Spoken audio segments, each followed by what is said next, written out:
Last year I got a call from one of my favourite British eccentrics. Professor Colin Pillinger was the brains behind the Beagle Explorer mission to Mars in 2003. I love all space stuff and rocket launches and that. So he's a hero of mine. But Colin didn't want to talk to me about space. These days, his interests lie in pushing back a different scientific frontier. 5 years ago, Colin was a fully functioning, able-bodied individual, but multiple sclerosis changed all of that. MS is an incurable degenerative disease which attacks the brain and nervous system. Colin's convinced that the only cure in his lifetime will come through stem cell research.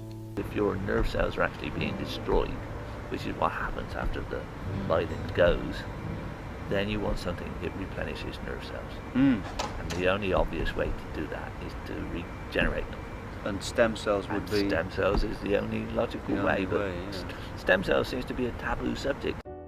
MS changed my life too, but in a different way. My mum, Kay Donald, was diagnosed with it when she was just 30. From the moment I was born, her condition deteriorated rapidly. By the time she was my age, she was confined to a wheelchair. Slowly and painfully losing her ability to function until she died in 1994. Colin had a plan in mind.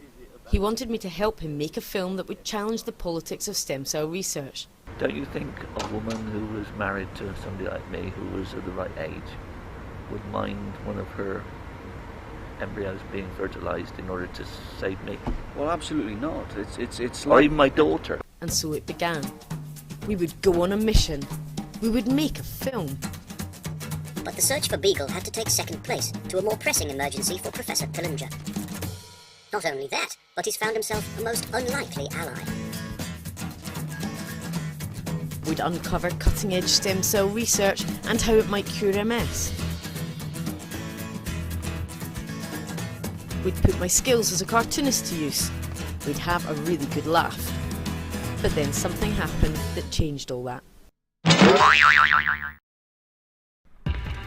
It was late November when I went to see neurologist Giles Elrington. Stare at my eye. Do you see the red pinhead now? Yep. I was to film a scene that explained how MS gets diagnosed, and what better way than playing the guinea pig. Lift his leg in the air, push up hard, give it some welly. Come on, heave. Okay. Little big knobs. Whatever else it seems like to you. Okay, that's great. It was meant to be a bit of fun. You're going to hate this bit. I told you.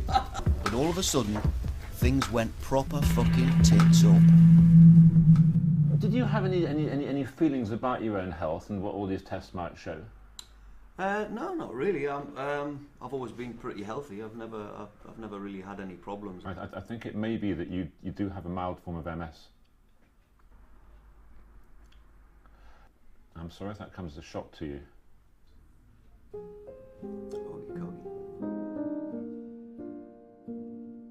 I felt quite blasé about the diagnosis until I left Giles and I walked out of the room into the rest of my life. Familiar faces, worn out places, worn out faces.